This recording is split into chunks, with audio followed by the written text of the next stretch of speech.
The wife said we have mold. So I'm in the bonus room and we have this little door here that goes, it's like an attic-ish area inside here. This is the mold that she's talking about. It's on top of this door.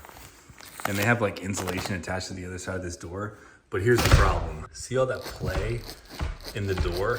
That means the weather stripping is not sealing good enough. So there's air sliding through along the top of the door and creating this mold. So what I'm gonna do is just put my screwdriver in here and pop out that little lip right here. And then when the door shuts, it'll be a little bit tighter.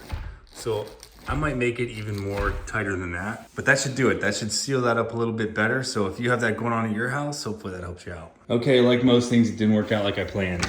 So I ended up having to move the strike plate further in. You can see that there's wood right here, but lucky for me, there's still enough for the door to catch in there. If not, I just would have had to chisel out some of that wood, but now it's super tight. So you might have to do that. I also had to straighten out this because this was curved in. I had to straighten out the strike plate, but now it's super tight. There's like zero play in the door. So worst case scenario, you might have to do that, but try those two things, that should do the trick.